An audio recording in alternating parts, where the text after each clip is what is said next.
Stop. Seriously, just stop for a second. Okay. Put down the credit card.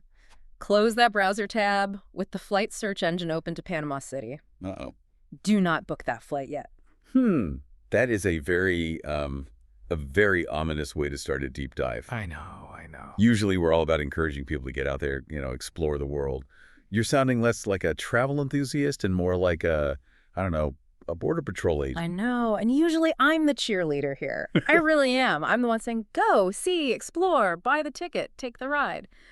But I've been reading through this stack of sources you sent over for today's topic, and honestly, Yeah. they are practically screaming a warning at us. We are talking about Guna Yala, Guna Yala. formerly known as the San Blas Islands. Right. The last true frontier of the Caribbean, or at least that's what the glossy brochures call it. Exactly. And if you look at the photos, which of course I did immediately because I have zero self-control, it is the definition of paradise. It really is. Yeah. Visually, it's almost unbeatable.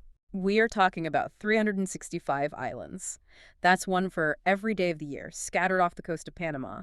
White sand, electric blue water, palm trees leaning over the ocean at that perfect, that 45-degree angle. Screensaver angle. Yes. It looks like the screensaver you stare at when you're having a terrible day at work and just want to mentally escape. It absolutely does. Visually, it is stunning. Yeah. I mean, it's the kind of place that breaks Instagram algorithms because the blue is just too blue. It looks fake. It does. But the source material we have today, specifically this one, 2026 Guna Yala Travel Logistics and Survival Guide, it paints a picture that is, well, it's almost an anti-travel advertisement. It really is. The first line is something like, stop, you're about to make a logistical mistake. It's a warning. It's a huge warning that could leave you stranded on a sandbar with no cash, no cell service, and a very, very angry boat captain. It feels like the intro to a survival horror movie rather than a vacation guide. And that's the core of it, isn't it? It's a classic case of expectation versus reality. The central tension here, what makes this deep dive so fascinating to me, is that Guna Yala is visually perfect. It might be the most beautiful place in the Western Hemisphere. I believe it. Looking at the pictures, I absolutely believe it. But logistically, it is a potential nightmare. And that is our mission for this deep dive. Yeah. We are going to move past the glossy brochure. We're going to get past the drone shots on Instagram. We need to answer the question, is Guna Yala worth the struggle in 2026? Because the sources are so clear, this is not a resort. Not even close. There are no chain restaurants. The currency is, effectively coconuts in some places. And you might end up with a broken itinerary or, like you said, literally stranded if you don't know exactly what you're doing. The infrastructure is it's fragile. So from all the data, I pulled what I'm calling 3 contrarian surprises. Okay, I like that. Things that just go against everything you assume when you see those pretty pictures. Hit me. 1, this is not a beach vacation. It is a full-on cultural immersion. Crucial distinction. 2, the most beautiful islands are often the most uncomfortable. Oh, that's a good one. Yeah. The paradox of paradise. And 3, you might actually hate the food. A controversial take, but probably true for a lot of people, yeah. And we can't ignore the major downside, the big one mentioned in that 2026 report, the unavoidable reality of ocean plastic. The elephant in the room. Or the bottle on the beach, I suppose. So let's unpack this. If you can handle the grit, is this the most beautiful place you'll ever see? Or is it just a hard pass? Let's dive in. I think we absolutely have to start with the context. Because this is the first mistake people make. Okay. They just assume this is part of Panama, Okay. like any other province. Yeah. Like going to Florida is part of the U.S. Right. You look at a map, and it's there on the Caribbean coast. It looks like just another stretch of beach. You assume you just, rent a car and drive there, right? Completely wrong.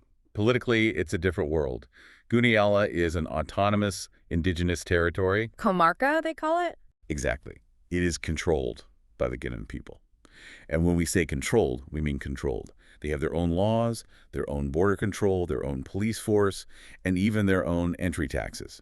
I love the analogy used in the source material. This one really stuck with me. It says visitors are guests in a sovereign living room, not just tourists in a national park. That is the perfect way to frame it. I mean, think about the difference between walking into a public park and walking into someone's actual living room while they are eating dinner with their family. It's totally different energy. A totally different set of rules. When you enter Guna Yala, you are submitting to their jurisdiction. You don't just drive in. You have to stop at a physical border, present your passport, and pay a fee directly to the Guna General Congress. So the money isn't going to the Panamanian government? No, this isn't a government park ranger taking your money. It's a representative of an autonomous nation. That creates a totally different power dynamic, doesn't it? It really does. Usually as a tourist, you feel like the customer. You have this mindset of, I'm paying money, so cater to me. Exactly.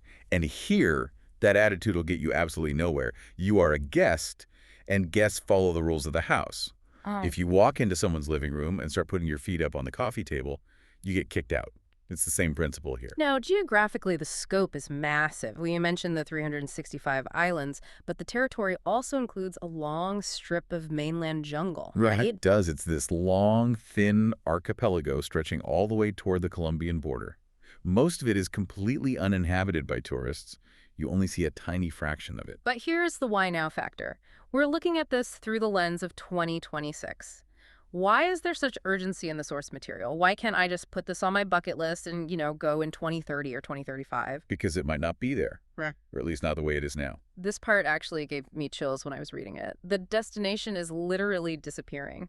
It is. Rising sea levels. You have to remember, these islands are essentially sandbars sitting on top of coral reefs. They're not volcanic islands. They're not rock. No, they are incredibly low-lying. We're talking maybe a few feet above sea level at their highest point. So if the ocean rises even a few inches, you lose significant landmass. The waves start washing over the islands during storms. And the sources mention a specific example. This isn't theoretical. No, it's already happening. The community of Gardi Sugdub has already been relocated to the mainland. Wait, let's pause on that for a second. They moved an entire island community. Hundreds of people. Yes, the whole community. Due to a combination of overcrowding on the island and the rising water, they had to build and move to a new settlement on the mainland called Yala. Wow. We were talking about climate displacement. The Guna people are facing the very real loss of their ancestral island homes. It's a slow-motion tragedy unfolding right now. That adds a really heavy layer to a potential vacation, doesn't it? It does. You aren't just going to get a tan. You're witnessing a culture and a geography that is existentially threatened. It's a last chance scenario. It is. And because of that environmental pressure, the internal politics and policies are changing.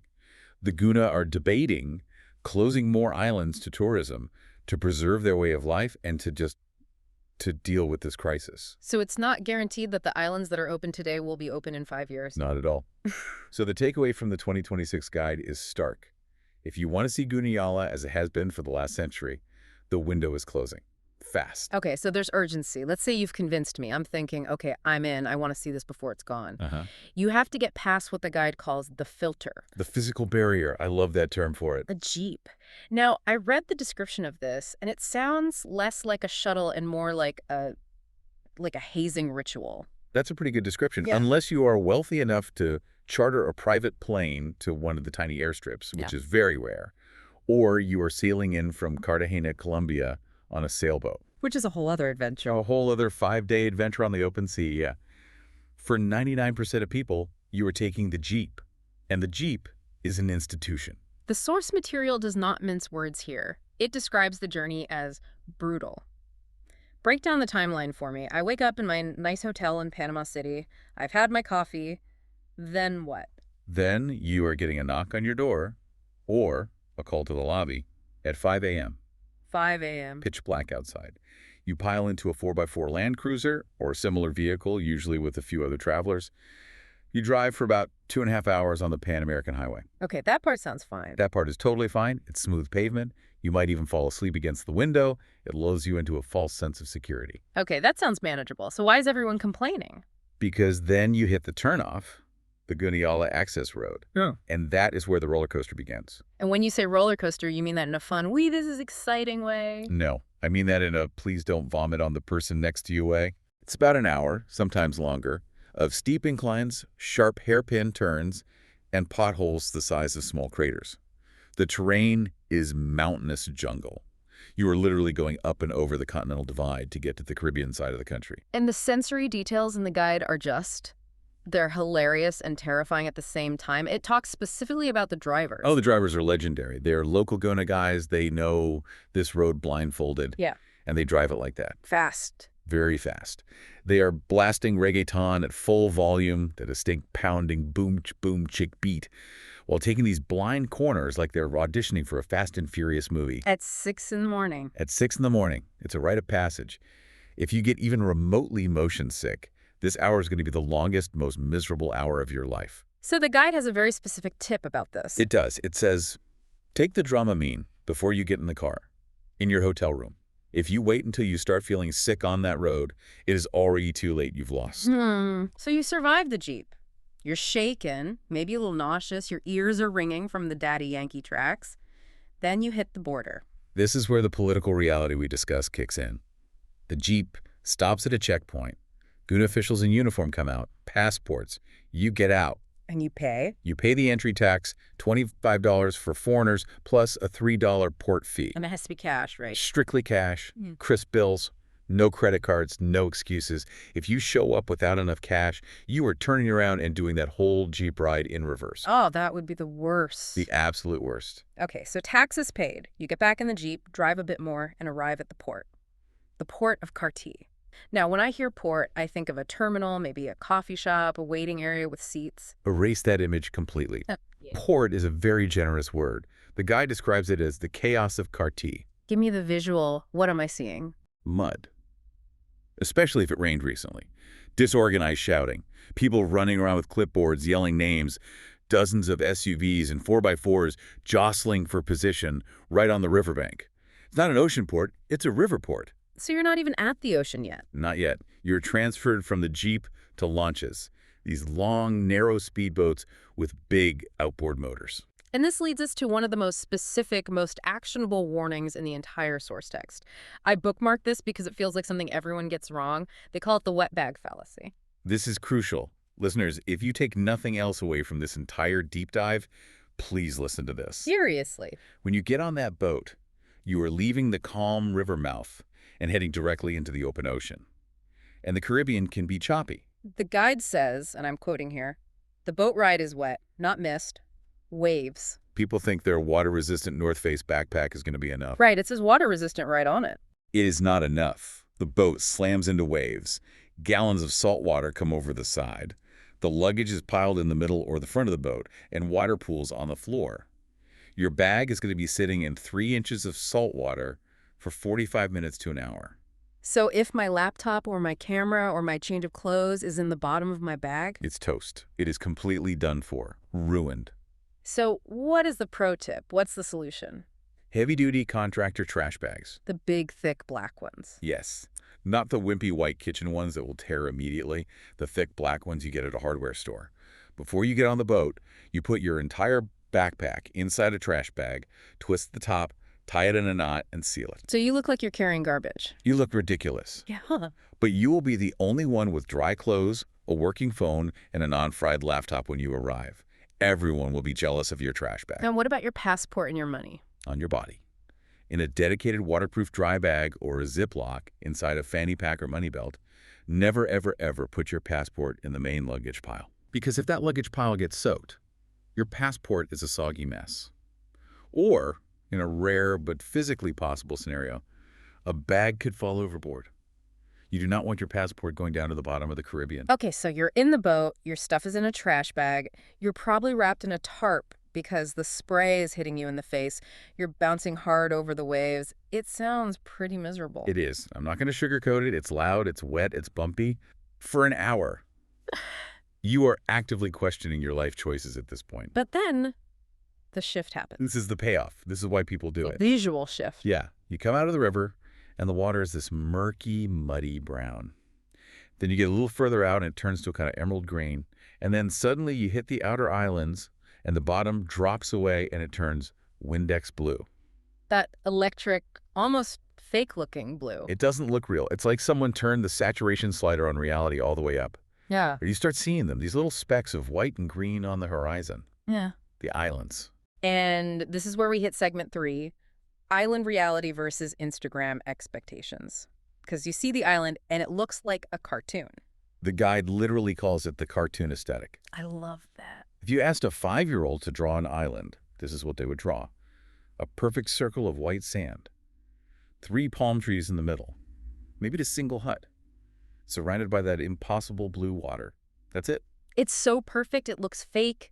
You're expecting a perfect experience, but then the boat pulls up, you hop off into the shallow water, you walk up the beach, and the infrastructure shock hits you. Yeah.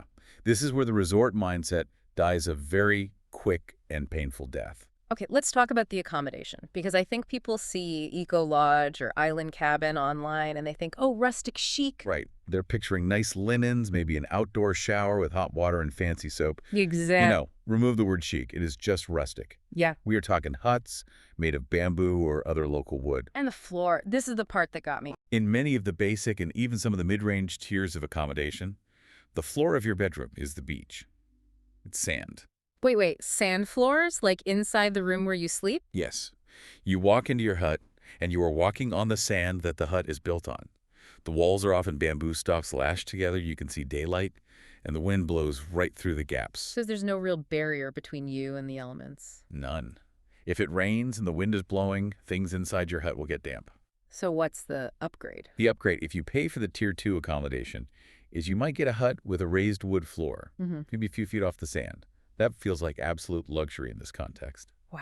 And the power situation, can I charge my phone, my camera? There is no power grid. Yeah. These islands are miles offshore. You are relying entirely on whatever solar panel and battery setup that specific Guna family has installed. So what does that mean in practical terms? It means maybe you have a single bare light bulb in your hut that dangles from a wire. It'll work for a few hours after dark. Maybe you have a fan. A fan is good.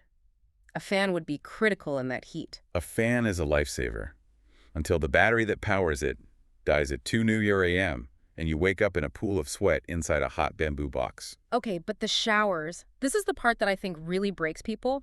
I read this and I thought, surely they have electric pumps for water pressure. Buckets. Buckets! In most places, yes. There is a large plastic drum, like a 55-gallon drum filled with water. Next to it is a small bucket or a scoop. And that's your shower? That is your shower. You scoop the water out of the drum, you pour it over your head. Okay, question. Is it fresh water? Please tell me it's fresh water. It's brackish. Brackish. That means salty, right? It's a mix. They have to bring fresh water in by boat from the rivers on the mainland, but it sits in these drums. Or sometimes they use wells dug on the island, and those wells inevitably have some saltwater intrusion. So you never feel truly clean? You never feel truly clean. The feeling is less salty, but never fresh. Your skin will feel sticky. Your hair will be a tangled, salty mess for the entire trip. And the toilets. Let's just complete the picture. If you're lucky, it's a ceramic toilet bowl connected to a PVC pipe that goes to a basic septic tank. But there is no flush handle. There's no tank of water. So how does it work? You use a bucket of water to manually flush it. You pour the water in the bowl, and gravity does the rest. So let's just pause and absorb that. You are paying a significant amount of money to sleep on the ground, flush a toilet with a bucket, shower with a cup of salty water, and you have no reliable electricity. Correct. And that is why the mission of this deep dive is so important. If you go expecting a Marriott or even a basic Holiday Inn, you will be miserable. You will hate every single second of it. It's all about managing expectations. 100%. There's also the social environment. The guide mentions a profound lack of privacy. Well, think about those bamboo walls. They aren't soundproof. They are barely sight-proof. You can hear everything. Everything. You are in very close quarters. You will hear your neighbors snore. You will hear their conversations. You are often sharing these tiny islands. Some of them are the size of a football field, with 20 other travelers and the Guna families who actually live there and run the place. It sounds incredibly intimate. It is. The guide describes the vibe as a clash of ancient tradition and modern tourism pressure. Yeah. You see Guna women in their stunning traditional dress, the bright mola blouses, the beads wrapped tightly around their arms and legs, walking right past the guy from Germany in a Speedo who's trying to get a cell signal by waving his phone in the air. That's a powerful image. It feels fragile. The guide says it feels like a place holding its breath. And we can't forget the pests. There's always a catch in paradise. Sandflies, known locally as chitras.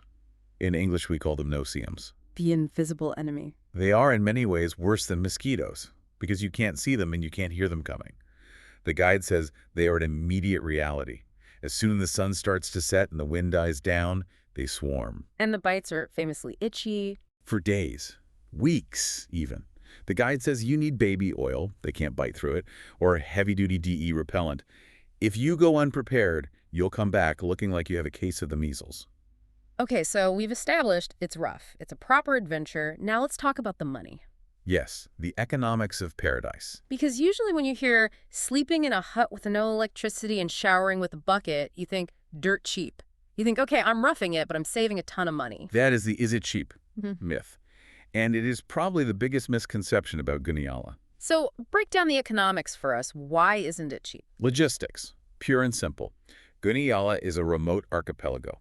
Everything, every bottle of water, every bag of rice, every gallon of gasoline for the boat, every propane tank for the kitchen stove has to be brought in by boat from the mainland. And that costs a lot of money. A ton of money. That logistics cost is passed on to you, the visitor. So what's the entry price? Let's call it the just a step on sand cost before you've even eaten a meal or slept in a hut. Just to get there and back, you are looking at roughly $150 per person. Wow. That's the Jeep, which is about $70 to $80 round trip. The boat transfer to your specific island, another $50 or so.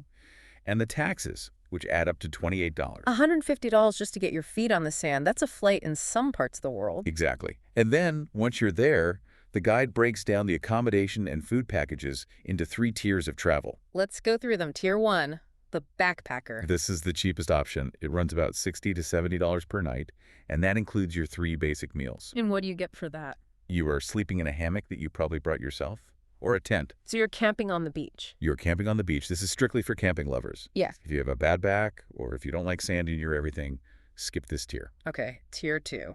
The mid-range. This is where most people land, right? The private hut. Right. This will cost you between $140 and $180 per night, per person. Perfect. Yes, per person.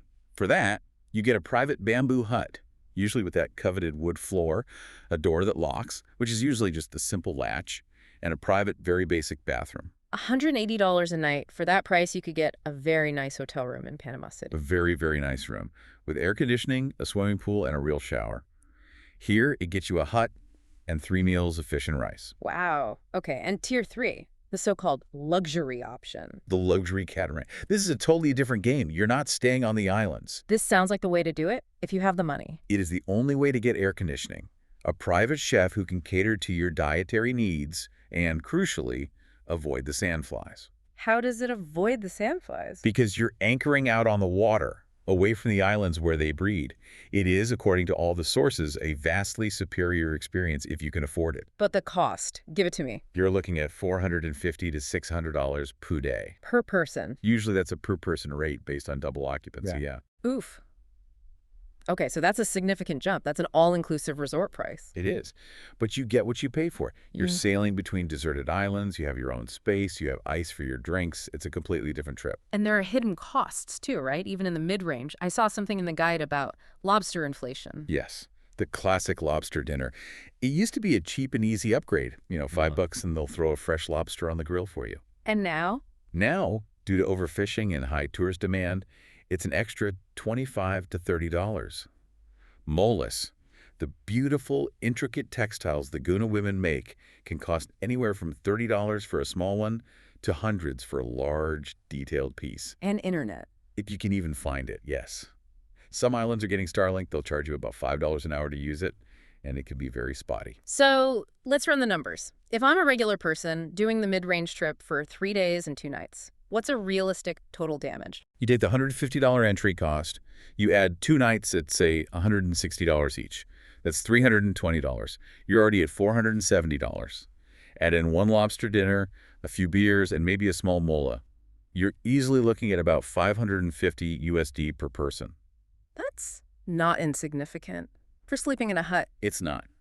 But the guide puts it perfectly, and this line is worth repeating. I know the one you mean. Price per amenity is terrible. Price per memory is high. That's a great line. Price per memory. That's what you're paying for. You are paying for the location.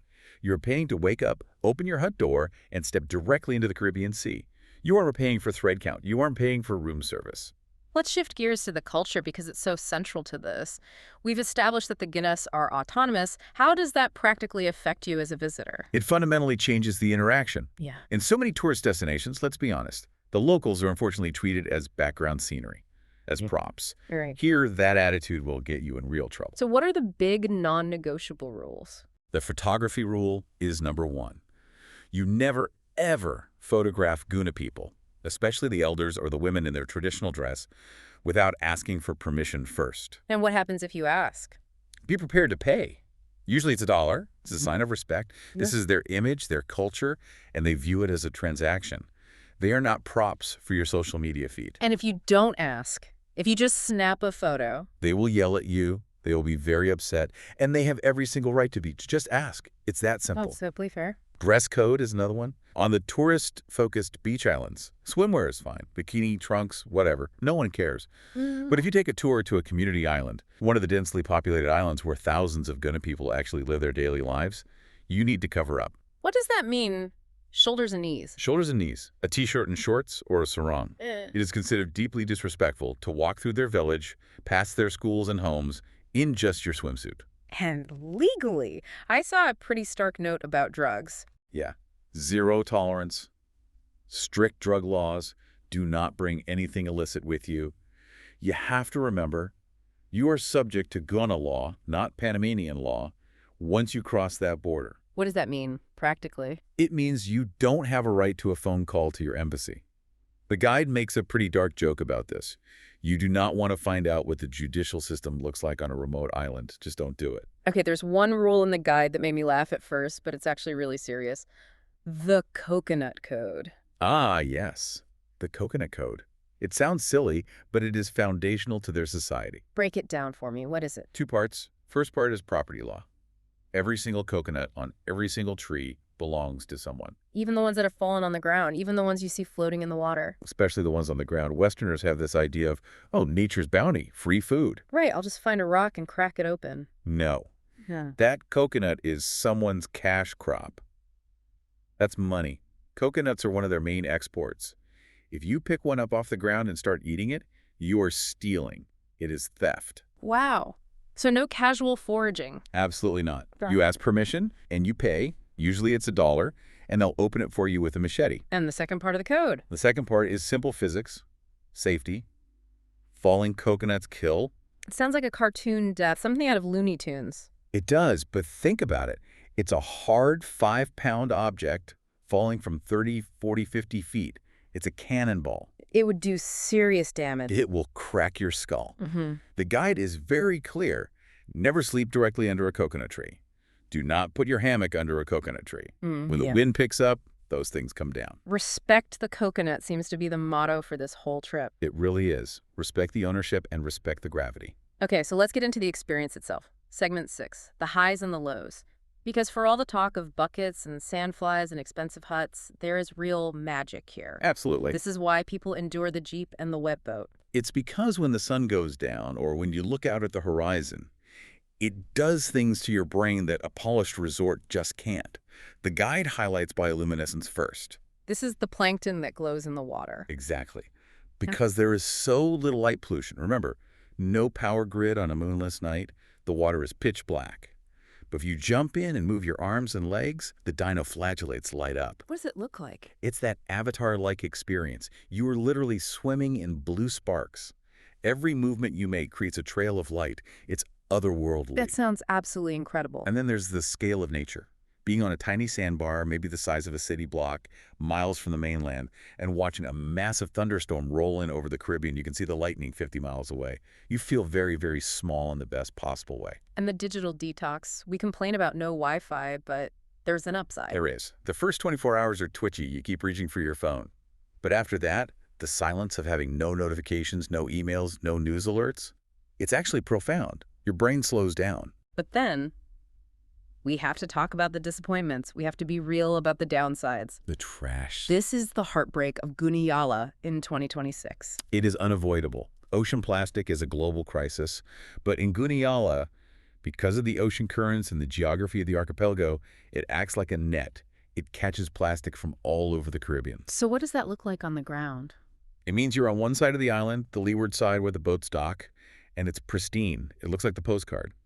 Then you take a 2-minute walk to the back of the island, the windward side, and it is often covered in plastic bottles, old shoes, fishing nets, and microplastics mixed in with the sand. It's a gut punch, isn't it? It's a total gut punch. You're in this supposed paradise looking at this Windex blue water, and you see a plastic Coke bottle with Portuguese writing on it that floated all the way from Brazil. It ruins the fantasy. It does, but the guide says it's an important reality check. It says, don't ignore it, pick up a few pieces if you can, but more importantly, understand that this is the world we live in now. There is no escape from it.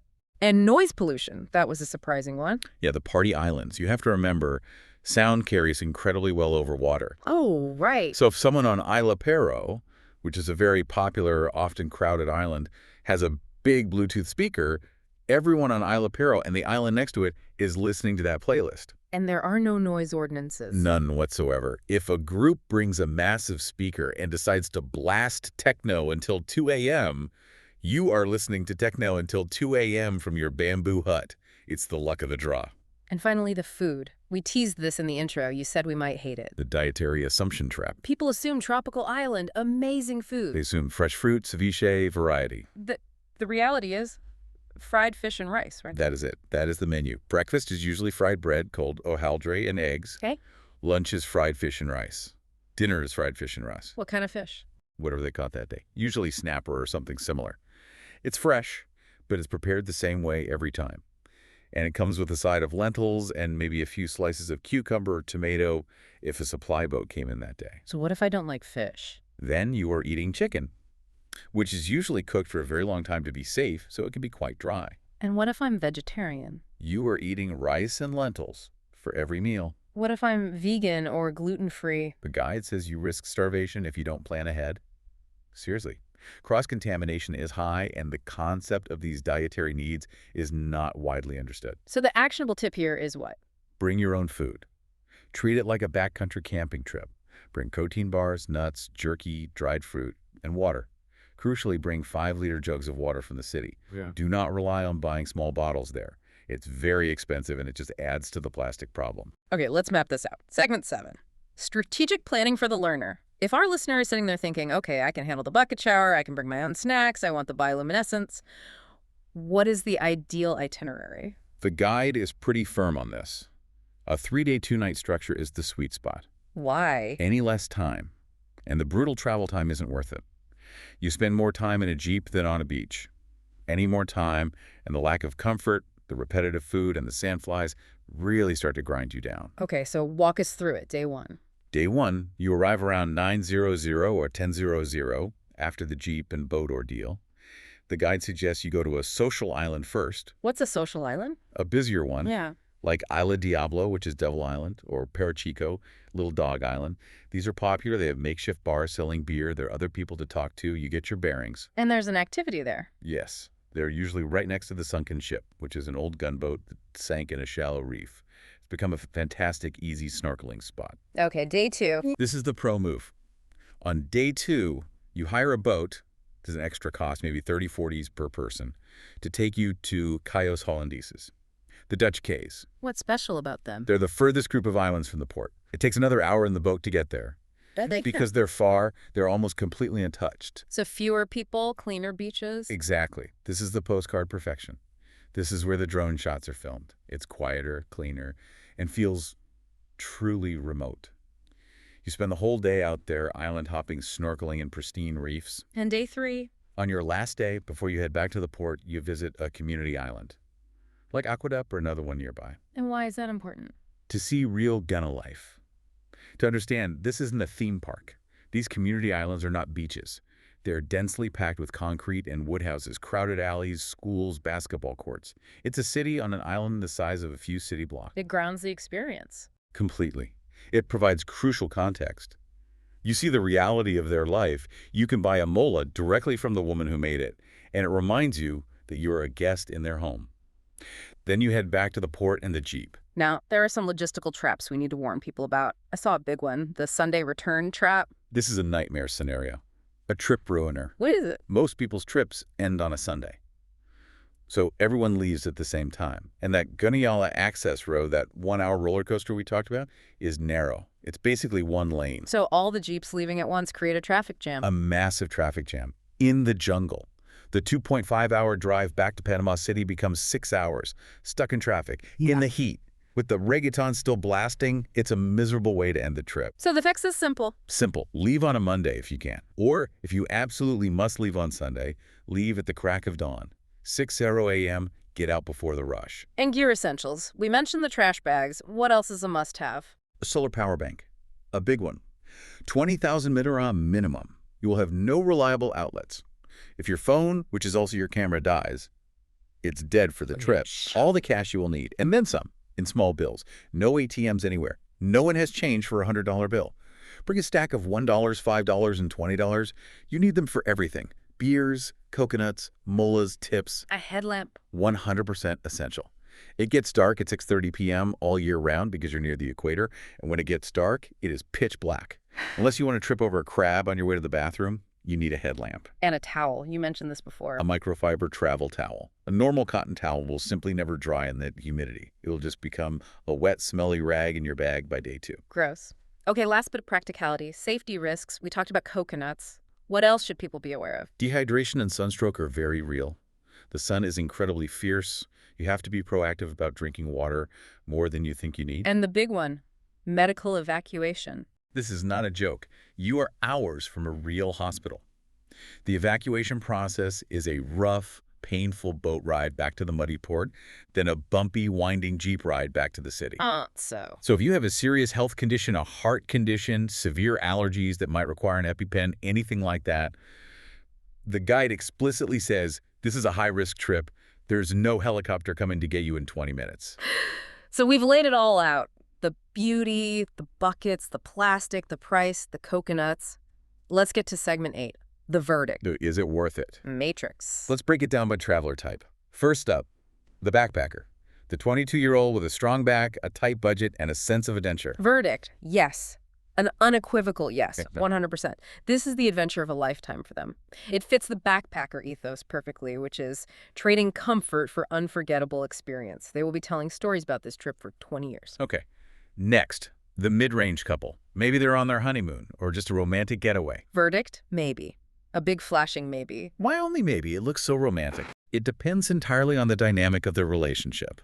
If you are the kind of couple who likes camping together, who can laugh when things go wrong and you're both sweaty and covered in sand, it is incredibly romantic. You feel like you're the only 2 people in the world. But the downside?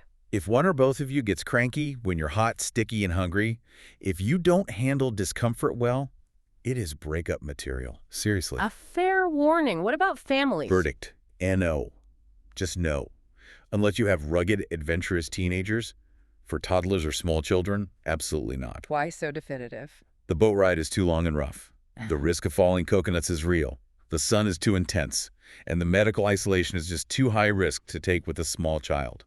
Do not bring a baby here. And finally, the luxury traveler. The person who is used to the 4 seasons, who values service and comfort above all else. Verdict, only by boat charter. That's it. Avoid the island stays entirely. If you can't afford the $600 per day catamaran, Guna Yala is not for you. Go to the Maldives or Bora Bora instead. You will be miserable in a bamboo hut. But what if you're a comfort seeker who still wants that Panama Caribbean vibe? Are there alternatives? Yes, absolutely. The main one is Bocas del Toro. What's the vibe there? It's on the other side of Panama's Caribbean coast. It's also a beautiful archipelago, but it's fully developed for tourism. It has hotels with AC, nightlife, restaurants, water taxis. It's much more touristy, and some would say less authentic, but it's 1,000 times easier and more comfortable. And on the Pacific side? The Pearl Islands, or less perilous. Even easier to get to from Panama City. Yeah. And they have actual resorts. It's where the show Survivor has filmed many times. But the guide suggests a combo strategy, which I really like. This is the ultimate move, I think. The best of both worlds. Do 2 nights in San Blas for the raw, authentic adventure, get the culture, see the stars, swim in the bioluminescence, and then fly from Panama City to Bocas del Toro for 3 nights of recovery, stay in a nice hotel with AC and a hot shower. You've earned your luxury. I love that. Earn your luxury. Exactly. So final thoughts. Give us the summary. What is Guna Yala in 2026? It is a logistical pain in the neck. It is more expensive than you think. It is dirty in places. But it is, as the guide says, flawed, messy magic. And the best time to go? December to April. That's the dry season. Less rain, more wind, which means fewer sandflies. Avoid September and October at all costs unless you love torrential rain. And the overall sentiment? Go now. Go while you can, because in 10 years, it might not exist physically because of the rising seas, or it might not exist culturally because of the pressures of tourism and climate change. The window is closing. That brings us to our closing thought. We always like to leave you with something to chew on. Think about this trade-off. We are constantly, in modern travel, seeking comfort. We want the perfect pillow, the high-speed Wi-Fi, the seamless experience. We want to eliminate friction. We do. But often, the price of that perfect comfort is distance from reality. Guna Yala forces you to be uncomfortable. It forces you to feel the heat, the sand, the salt on your skin. But in exchange for that discomfort, it lets you witness a disappearing world face to face with no filter. So the question is the bucket shower worth the bioluminescence? Is the bumpy Jeep ride worth that Windex blue water? That's for you to decide. And remember, respect the coconuts. Respect the coconuts. That's it for this deep dive. Thanks for listening. See you next time.